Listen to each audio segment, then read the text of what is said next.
दोस्तों, एक दफ़ा फिर से दुनिया के बड़े-बड़े देशों के नेताओं का जमावड़ा इंडोनेशिया की राजधानी कुआलालंपुर में लगने वाला है और माना जा रहा था कि भारत की ओर से प्रधानमंत्री नरेंद्र मोदी वहां पर जाएंगे और भारत को रिप्रेजेंट करेंगे। लेकिन अभी जस्ट खबर आई है कि भारत को रिप्रेजेंट करने का काम हमारे विदेश मंत्री एस जयशंकर करेंगे। इसी मौके पर हमारे साथ इसी मौजू पर बात करने के लिए हमारे साथ मौजूद है वरिष्ठ पत्रकार सलीम खान जी। सर, जिस तरह से अभी तक खबर आ रही थी कि प्रधानमंत्री नरेंद्र मोदी एशियान समिट में जाएंगे, लेकिन ऐन मौके पर उनका पीछे हटना एक बहुत बड़ा एक कहीं ना कहीं सवाल खड़ा करता है। क्या वजह रही? देखिए, वजह तो पता नहीं क्या है, वो खुद ही बता सकते हैं या जयशंकर बता सकते हैं। और हो सकता है कि ये वजह बताई जाए कि प्रधानमंत्री को बिहार ज़्यादा महत्वपूर्ण लगता है, बिहार का चुनाव जीतना बहुत महत्वपूर्ण लगता है। लेकिन जो प्रधानमंत्री संसद को छोड़ के और संसद के अंदर जब ऑपरेशन सिंदूर और पहलगाम पे चर्चा होने वाली है, उसको छोड़ के अगर बरतानिया जा सकता है और मालदीव जा सकता है, तो उसके लिए बिहार को छोड़ के जो है वो कुआलालंपुर जाना कोई बहुत बड़ा समस्या नहीं है। उनकी अगर कोई सभा है तो उसको भी आगे पीछे किया जा सकता है। लेकिन मुझको ऐसा लगता है कि अगर वहाँ डोनाल्ड ट्रंप को दावत नहीं दी गई होती, अगर जो अमेरिका के राष्ट्रपति हैं डोनाल्ड ट्रंप, अगर वो वहाँ आने वाले नहीं होते तो शायद हमारे प्रधानमंत्री जाते। इसलिए कि इससे पहले वो जापान जा चुके हैं, वो चीन जा चुके हैं। लेकिन कुछ ऐसा हो रहा है कि डोनाल्ड ट्रंप साहब जहाँ भी होते हैं, हमारे प्रधानमंत्री वहाँ से कन्नी काट लेते हैं। तो ये भी एक मुख्य कारण हो सकता है। लेकिन प्रधानमंत्री मोदी की तो दोस्ती डोनाल्ड ट्रंप से बहुत अच्छी है और बहुत गहरी दोस्ती रही है। हमने देखा है कि अमेरिका के एक हाउडी ट्रंप और यहाँ पे नमस्ते ट्रंप हो चुका है, प्रधानमंत्री मोदी ने ऑर्गेनाइज किया था। इतनी अच्छी दोस्ती होने के बावजूद प्रधानमंत्री मोदी क्यों ऐसा कन्नी काट रहे हैं जहां पर डोनाल्ड ट्रंप मौजूद होते? क्या वजह रही होगी? देखिए, आपने कहा कि डोनाल्ड ट्रंप से प्रधानमंत्री की दोस्ती रही है। जी। यानी ये भूतकाल की बात है, अतीत में ऐसा हुआ है। जी। लेकिन अतीत में और वर्तमान में बहुत बड़ा अंतर हो चुका है। आज की तारीख में प्रधानमंत्री मोदी और राष्ट्रपति डोनाल्ड ट्रंप अच्छे दोस्त नहीं हैं। और हमारे संबंध जितने ख़राब फ़िलहाल अमेरिका से हैं, शायद उतने ख़राब पहले कभी नहीं थे।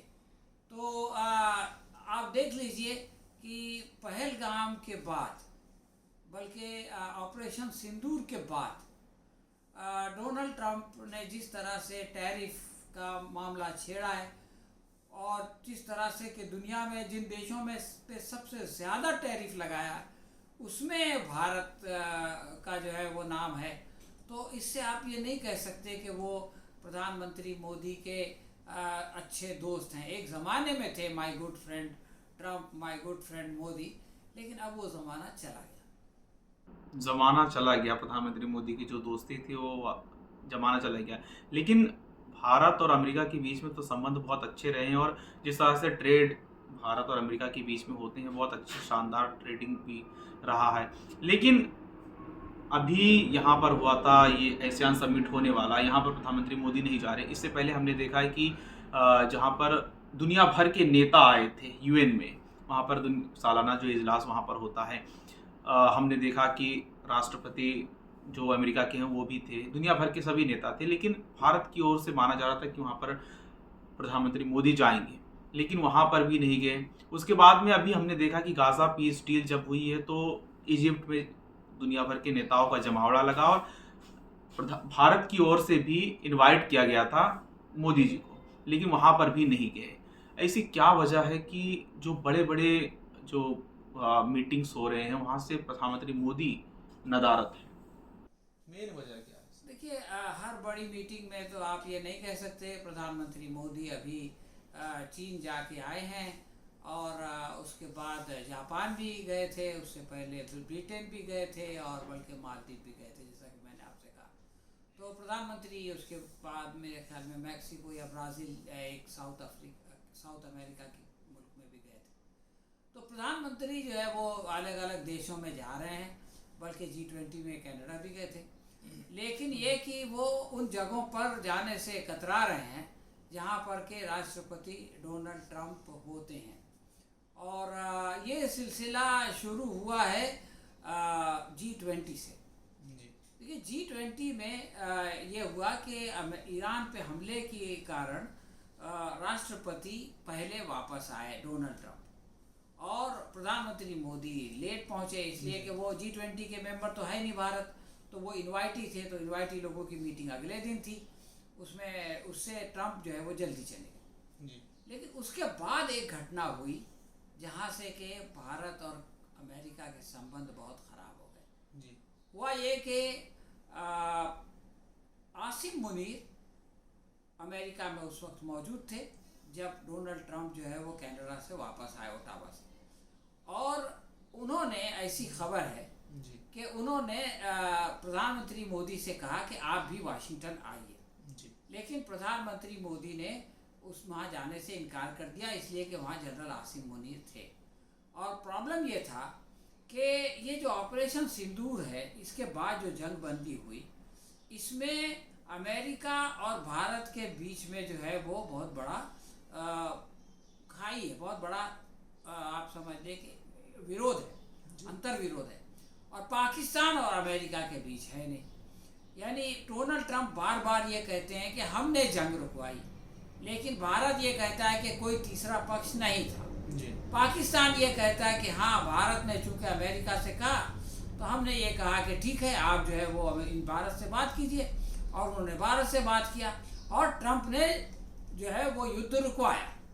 तो एक तरह से देखा जाए तो अमेरिका और पाकिस्तान एक ही बोली बोल रहे हैं जी कि ट्रंप ने जो है वो युद्ध रुकवाया।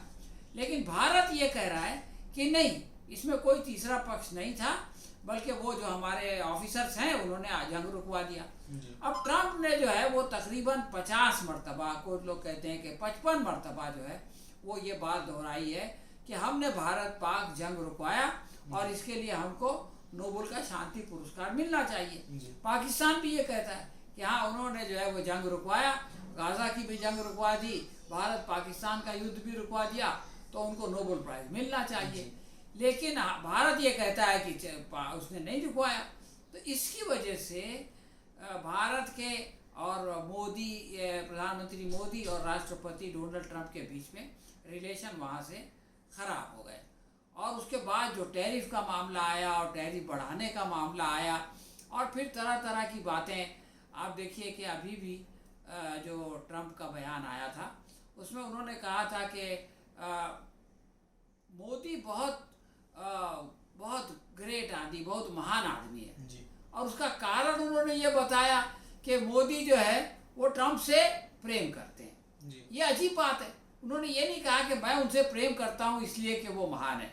वो कह रहे हैं चूँकि वो मुझसे प्रेम करते हैं इसलिए वो महान है। जी तो और फिर उन्होंने एक बात और कही कि ये प्रेम वो प्रेम नहीं है, और आप इसका कोई गलत मतलब नहीं लेना, और मैं जो है वो प्रधानमंत्री मोदी का पॉलिटिकल कैरियर ख़राब नहीं करना चाहता। देखिए ये कितनी ख़तरनाक बात है जी जो उन्होंने कही। तो इस तरह से शर्म el शेख में भी लोग ये कह रहे थे कि ये जाएंगे। एशियान के बारे में तो कल तक ये खबर आ रही थी, बल्कि सुबह भी मैंने एक वीडियो देखा जिसमें कहा जा रहा था कि प्रधानमंत्री मोदी डोनाल्ड ट्रंप से बात करेंगे, और लेकिन पाकिस्तान के बारे में बात नहीं करेंगे। जी और अब अचानक खबर आ गई, जैसा कि आप बता रहे हैं, कि वहाँ प्रधानमंत्री मोदी जाएंगे ही नहीं, वो वर्चुअली जो है वो एक अपना भाषण जिस तरह से कि यहाँ देते हैं जी उस तरह से एक भाषण दे देंगे, और उनकी मुलाकात ट्रंप से नहीं होगी।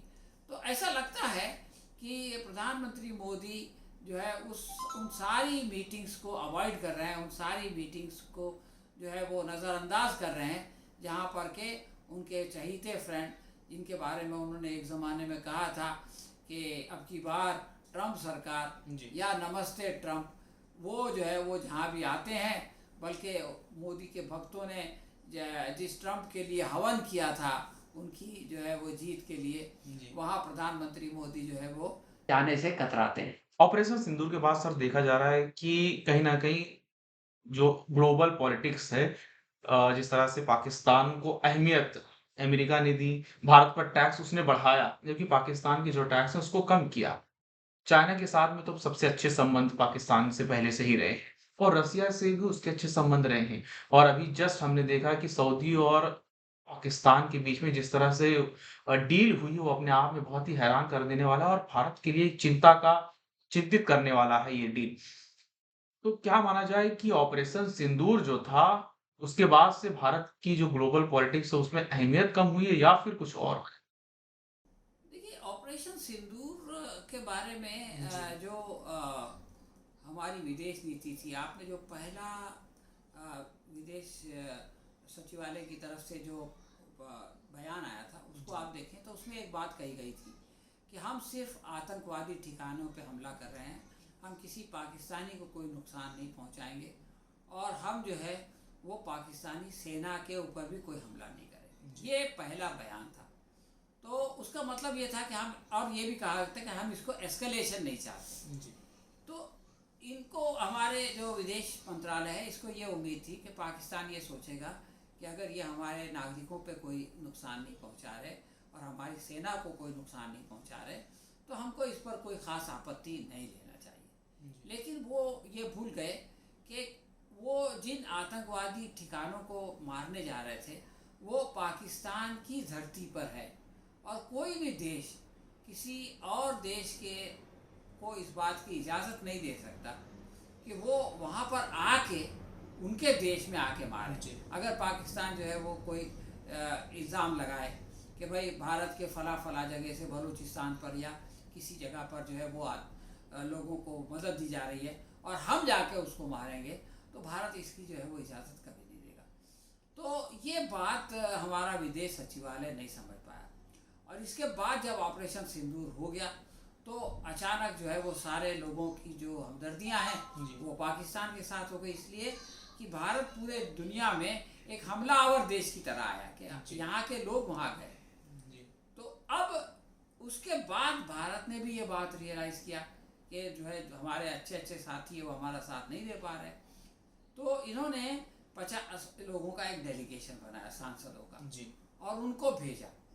तो सारी दुनिया को ये समझाने के लिए भेजा गया कि पाकिस्तान ने पहलगाम का हमला करवाया था। जी। अच्छा, पाकिस्तान ने खुद कहना शुरू कर दिया कि इसकी इंक्वायरी करो, हमने तो नहीं करवाया था। जी। और हमारे डेलीगेशंस दुनिया के देशों को पहले तो ये समझाने में नाकाम रहे कि भाई वो लोग आए कैसा पाकिस्तान से, यानी ये हमारा सिक्योरिटी फेलियर है। दूसरी बात है कि उन्होंने हमला किया और उसके बाद वो पकड़े क्यों नहीं गए। तो ये दो ऐसे प्रश्न थे कि मैं समझता हूँ कि जहाँ पर भी हमारे लोग गए होंगे उनको इन प्रश्नों का जवाब देने में बहुत मुश्किल हुई होगी, इसलिए वो लोग जो है वो दुनिया को कन्विंस नहीं कर सके और देखते देखते जो वर्ल्ड ओपिनियन है वो भारत के ख़िलाफ़ हो गया और अपने आप जो है वो पाकिस्तान के साथ हो गया। और आप ये देखें कि अमेरिका ने जो है वो 2 मरतबा आसिम मुनीर को अपने यहाँ बुलाया। पहली मरतबा किसी देश का कोई फौजी जनरल ने जो है वो वाइट हाउस के अंदर राष्ट्रपति के साथ भोजन किया। जी। और चीन ने भी एससीओ की जो मीटिंग थी उसमें आसिम मुनीर को बुलाया। और आप ये देखिए कि अभी शर्म अल शेख में भी ट्रंप ने ये बात कही, माइक के अंदर कही कि आसिम मुनीर जो है बहुत काबिल आदमी है और आप उनको मेरा सलाम कहना। उसकी बुनियादी वजह यह है कि पाकिस्तान ने ये बात समझ लिया है कि ट्रंप जो है वो खुशामद पसंद आदमी है, उनकी तारीफ़ करो तो वो खुश होते हैं और उनकी सबसे बड़ी आकांक्षा ये है कि उनको नोबेल प्राइज़ जो है वो मिल जाए। तो पाकिस्तान ने ट्रंप की इस कमज़ोरी का बहुत फ़ायदा उठाया। आसिम मुनीर ने कहा कि हम जो है इनका नाम पेश करते हैं, इन्होंने जंग रुकवा दी, एटॉमिक जंग हो सकती थी वो रुकवा दी। और फिर जो है वो शहबाज शरीफ ने ये बात कहा। तो ये जो कमज़ोरी है ट्रंप की उसका पाकिस्तान फ़ायदा उठा रहा है, आसिम मुनीर फ़ायदा उठा रहे हैं और जितना फ़ायदा जो है वो पाकिस्तान का होता है उतना ऑटोमेटिकली भारत का विदेश नीति में नुकसान हो जाता है। तो ये सिचुएशन जो है वो पैदा हुई है और इसकी वजह से एक और काम हो गया कि इसराइल ने जो है वो जा कर के कतर में जा कर के हमास के मरकज़ पे हमला कर दिया। तो हमास के वो वहाँ के जो सबसे सुप्रीम लीडर हैं उस वक्त, उनको जो है वो लोग शहीद करना चाहते थे, लेकिन हुआ ये कि उसमें कामयाबी तो नहीं हुई, जी लेकिन ये है कि कतर के बाद जी सारा जो अरब देश दुनिया है, स्पेशली सऊदी अरब है, उसने ये सोचा कि आज उसका नंबर है तो कल मेरा नंबर आएगा। तो ऐसे में हमको एक ऐसे देश की ज़रूरत है जिसके पास जो है वो परमाणु हथियार हो, जी क्योंकि इसराइल के पास परमाणु हथियार है। तो उन्होंने क्या किया कि नाटो टाइप का एक अब समझौता पाकिस्तान के साथ कर लिया। जी तो आप ये देखें कि भारत की जो पॉलिसी थी उसने, और मोदी के जो परम मित्र है नेतन्याहू, इन दोनों ने इनडायरेक्टली जी जो है वो पाकिस्तान का भला कर दिया और सारे लोगों को ढकेल के पाकिस्तान का दोस्त बना दिया। सर, आखिरी में आपसे सवाल पूछना चाहूँगा कि देखा जाए तो पिछले कुछ समय से भारत के कई देशों के साथ में संबंध बिगड़े हैं। अभी पड़ोसियों की बात की जाए तो पाकिस्तान से हमारे संबंध सबसे ज़्यादा खराब हैं। चाइना के ऊपर भरोसा नहीं कर सकते। बांग्लादेश में इंडिया के अगेंस्ट वाली सरकार आ चुकी है। मालदीव में तो इंडिया आउट का कैंपेन ही मोहम्मद मुइज़्ज़ू ने चला करके और चुनाव भी जीत गए। नेपाल में भी विद्रोह हुआ, वहाँ पे भी कम्युनिस्ट की सरकार है, वहाँ पे भी कुछ यकीन नहीं कर सकते कि वहाँ की सरकार की नीति क्या होगी, चाइना परस्त होगी या फिर भारत के साथ में होगी। लेकिन ऐसे में जिस तरह से ग्लोबल लेवल पे या फिर पड़ोसी लेवल पे जितने भी पड़ोसी देश हैं, हमारे भारत के संबंध लगातार बिगड़ते रहे हैं और ऐसे में अभी अफ़गानिस्तान जो तालिबान को भारत अभी तक एक सरकार को मान्यता नहीं दी है तालिबान सरकार को। लेकिन उसके बावजूद भी वहाँ के जो विदेश मंत्री हैं मोहम्मद आमिर खान मुत्तकी को यहाँ पे इनवाइट किया जाता है, वो एक हफ्ता रहते हैं, पूरे 1 हफ्ता। तो तालिबान की जो इतिहास है अपने आप में बहुत ही सवाल खड़ा करता है, महिला विरोधी इतिहास रहा है। उसके बावजूद भी जिस तरह से पड़ोसी देश हमारे सारे के सारे दूर हो चुके हैं और ऐसे में तालिबान को, अफ़गानिस्तान को रिस्पेक्ट देना क्या समझा जाए? देखिए, दो सवाल आपने एक साथ किए। एक तो भारत के पड़ोसी देशों से संबंध और दूसरे ये कि जी, अफ़गानिस्तान के साथ संबंध।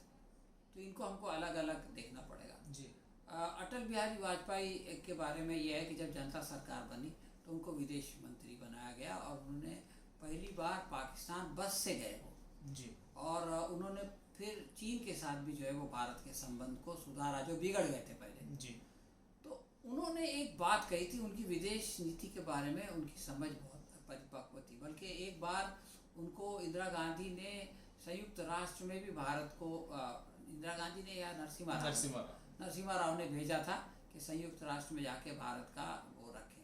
जी, उन्होंने एक बात कही थी जो बात मोदी जी भूल गए। उन्होंने कहा कि देखिए, आप दोस्त बदल सकते हैं जी, लेकिन पड़ोसी नहीं बदल सकते। जी, पड़ोसी जो है वो आपका पड़ोसी रहेगा, चाहे वो आपका दोस्त रहे या दुश्मन रहे, लेकिन वो पड़ोसी रहेगा। जी, तो भारत ने अपने पड़ोसियों को अपने से छोटा समझ के, कमज़ोर समझ के जो है वो थोड़ा सा इग्नोर किया। आप देखिए कि वहाँ के जो शासक थे जिनके खिलाफ जनता के दिल में विद्रोह था, उन सबको मोदी सरकार ने समर्थन किया। सबसे पहले जो तब्दीली आई वो वहाँ पे थी, नेपाल से शुरू करो। नेपाल में जो है वो जब राजेशाही थी तो भारत उनको पसंद करता था, जी, वो चले गए। उसके बाद कम्युनिस्ट आए, कम्युनिस्टों ने आते के साथ जो है वो चीन से दोस्ती कर ली। जी, उसके बाद श्रीलंका में जो है विद्रोह हुआ, तो जो वापस जो लोग हैं प्रेमदासा वगैरह, वो रूलर्स के बहुत अच्छे संबंध थे। अडानी वहाँ पे बड़े बड़े कारखाने खोल रहे थे। जी, तो जनता ने ये सोचा कि यार जो लोग हम पे जुल्म करते हैं वो भारत सरकार उनसे दोस्ती करती है। सेम टू सेम आप ये देखिए कि बांग्लादेश के लोगों में आज जो है वो हसीना के वाजिद के ख़िलाफ़ बहुत ज़्यादा गुस्सा है, इसलिए कि उनको लगता है कि हसीना वाजिद ने उनके ऊपर बड़ा अत्याचार किया। जी, अब उनको हम जो है वो ला के अपने यहाँ बिठाए हुए हैं। तो ये जो वहाँ पे सरकारें हैं उनको तो अपनी जनता का ख्याल रखना पड़ेगा। जी, उनकी कोर्ट ने जो है वो इसके खिलाफ वारंट निकाल दिया है। तो अगर हम उनको ला के अपने यहाँ बिठा लेंगे, उनको अपने यहाँ पना देंगे, तो डेफिनेटली वहाँ की सरकार और वहाँ की जनता जो है वो हमारे खिलाफ होगी। जी, अब आपका अफ़गानिस्तान वाले मसले में आए तो अफ़गानिस्तान का मसला ये है कि अफ़गानिस्तान के साथ अभी सिर्फ पूरी दुनिया में सिर्फ रूस एक ऐसा देश है कि जिसने अफ़गानिस्तान को मान्यता दी है, और किसी ने अभी तक मान्यता नहीं दी। भारत ने भी नहीं दी। बल्कि आज की खबर यह है कि वहाँ पे एम्बेसी जो है वो खोली जाएगी। जी तो इनको अफ़गानिस्तान को जो है वो एक दोस्त की ज़रूरत है, जी और अफ़गानिस्तान के ऊपर पाबंदी भी है। तो यूनाइटेड नेशन से उनके ऊपर सैंक्शन लगा हुआ है। तो ये आने वाले थे पहले अगस्त में, सितंबर में, तो ये टलते टलते अब आए हैं। और आप देखिए कि जो कमेटी है जिसने के इनके ऊपर से पाबंदी उठाई, उस कमेटी का जो चेयरमैन है वो पाकिस्तान है जी। तो ये जो हम कहा जा रहा है कि हम जो है वो अफ़गानिस्तान पाकिस्तान से दोस्ती, तो पाकिस्तान की ही जो कमेटी है, लीड कमेटी कर रहा है, उसी ने परमिशन दिया। उसके बाद वो रूस गए और रूस से यहाँ आए जी अब अफ़गानिस्तान के बारे में बहुत सारी जो भ्रम भारत में था, जी वो सब मुत्तकी ने आके एक एक करके ख़त्म कर दिया। देखिए उन्होंने बताया, पहली उनकी जो प्रेस कॉन्फ्रेंस हुई, पहली बात तो हमारे प्रधानमंत्री मोदी कोई प्रेस कॉन्फ्रेंस नहीं करते, मुत्तकी ने कम से कम एक प्रेस कॉन्फ्रेंस कर दिया। तो उन्होंने जो बातें कही उसके ऊपर तो किसी ने ध्यान नहीं दिया, उसमें महिलाओं को नहीं बुलाया गया, इस पर हंगामा खड़ा हो। लेकिन उन्होंने बाद में दूसरी प्रेस कॉन्फ्रेंस कर दी, उसमें महिलाओं को बुला लिया, तो वो मामला भी ख़त्म हो गया। जी महिलाओं के बारे में प्रश्न हुआ तो उन्होंने कहा कि हमारे यहाँ कितने 1 करोड़ जो है वो छात्र हैं, उसमें से 28 लाख तो महिलाएं हैं। जी तो ये तो प्रोपेगेंडा है। और एक बात ये है, उन्होंने ये बात कही कि हर देश में उनकी अपनी कल्चरल उसके हिसाब से, संस्कृति के लिहाज से होता है। तो अफ़गानिस्तान में जो कंबाइन तालीम है वो नहीं है, लड़के लड़कियां अलग अलग पढ़ते हैं, और उनके यहाँ इंफ्रास्ट्रक्चर आ रहा है। तो जहाँ पर के उनको सिर्फ अलग अलग कॉलेजेस नहीं बनाने का मौका मिलता है, वहाँ पे कुछ महिलाएं नहीं पढ़ पाती हैं। लेकिन ये कि उन्होंने कहा कि हम महिलाओं की शिक्षा के खिलाफ नहीं हैं। तो इस तरह से बहुत सारे प्रश्न जो उनसे किए गए थे कि भाई आप आईसिस को सपोर्ट कर रहे हैं, तो उन्होंने कहा कि हमारे यहाँ आईसिस है ही नहीं, तो सपोर्ट का सवाल ही नहीं है। फिर उन्होंने कहा कि जनता हमारे साथ है, पहले 200 से 400 वारदातें रोज़ होती थी, अब जो है 4 साल से शांति है। इसका मतलब जनता जो है वो हमको सपोर्ट कर रही है। मैं मोटरसाइकिल में जाता हूँ, मेरे को सिक्योरिटी की ज़रूरत नहीं पड़ती। तो इस तरह से उन्होंने 2 प्रेस कॉन्फ्रेंस में, और फिर विवेकानंद फाउंडेशन जो आरएसएस का है, जिसको अजित डोवल साहब एक ज़माने में चलाते थे, वहाँ भी जा कर के उन्होंने एक मीटिंग अटेंड की, और उसमें बड़े बड़े जो विदेश एक्सपर्ट्स थे वो आए हुए थे, उनके साथ बातचीत की। और फिर वो देवबंद गए, और देवबंद में भी उनका ज़बरदस्त स्वागत हुआ, बल्कि दिल्ली की पुलिस ने जो है उनको गार्ड ऑफ ऑनर भी दिया। तो उनका जो ये दौरा था, वो एक तरह से देखा जाए तो उसमें भारत का तो कोई ख़ास फ़ायदा नहीं हुआ। उल्टा लोगों ने भारत सरकार को क्रिटिसाइज ही किया कि आपने जो है वो इसको क्यों करीब किया, और ये ऐसे हैं वैसे हैं, आप भी वही हैं, वगैरह वगैरह। लेकिन अफ़गानिस्तान ने अपनी छवि को सुधारने में इस दौरे से बहुत फ़ायदा हुआ। ओके, धन्यवाद सर। तो आपने सुना कि किस तरह से प्रधानमंत्री मोदी एशियन समिट में क्यों नहीं जा रहे, इन सब का जवाब सलीम खान जी ने दिया, और साथ ही अफ़गानिस्तान और भारत के संबंध को लेकर के भी इन्होंने बताया कि आमिर खान मुत्तकी जो किस तरह से आए और पूरे 1 हफ्ता भारत में रहे। तो ऐसे हमारे चैनल को देखते हैं, चैनल को सब्सक्राइब करें, वीडियो को शेयर करें। धन्यवाद।